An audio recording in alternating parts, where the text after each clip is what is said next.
Vrindavan is a sacred city located in the state of Uttar Pradesh, India. It is renowned across India as a place inhabited by thousands of widows.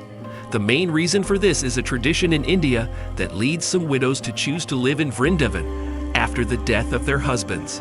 In Indian culture, widows often face social stigmatization and difficulties in society. Some widows may not receive financial or social support after the loss of their husbands. Therefore, some widows choose to go to sacred places like Vrindavan to live in communities dedicated to worship and spirituality. In Vrindavan, these widows often engage in religious activities such as prayer, singing devotional songs, bhajans, and participating in religious ceremonies. They also form supportive communities, seeking comfort and companionship from others in similar situations. There are also several non-profit organizations and shelters working to provide assistance and care for widows in Vrindavan. Due to the significant number of widows residing in Vrindavan, the city has gained a reputation as the home of thousands of widows.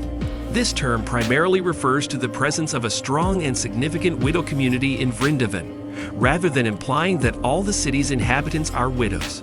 In recent years, efforts have been made to improve the social conditions and well-being of widows in Vrindavan. The government and non-governmental organizations strive to provide healthcare services, education, and financial support to widows.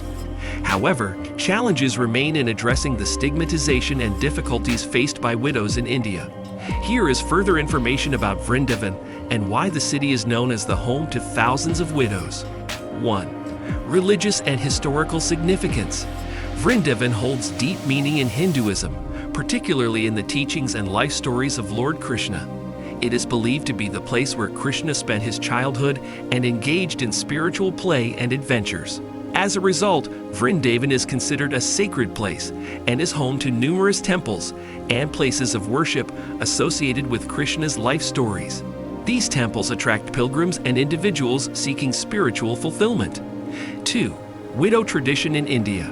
In India, there is an ancient tradition known as sati, where widows voluntarily or forcefully immolate themselves on the funeral pyre of their deceased husbands. This practice was banned by Indian law in the 19th century. However, social stigma against widows still exists in some communities.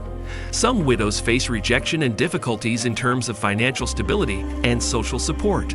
3. Widow community in Vrindavan.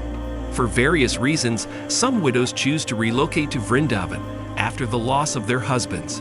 Vrindavan offers a safer and more welcoming environment for them. The widow community in Vrindavan forms a social network and provides support to one another. They live together and participate in religious activities such as prayer, singing bhajans, devotional songs, and participating in religious festivals.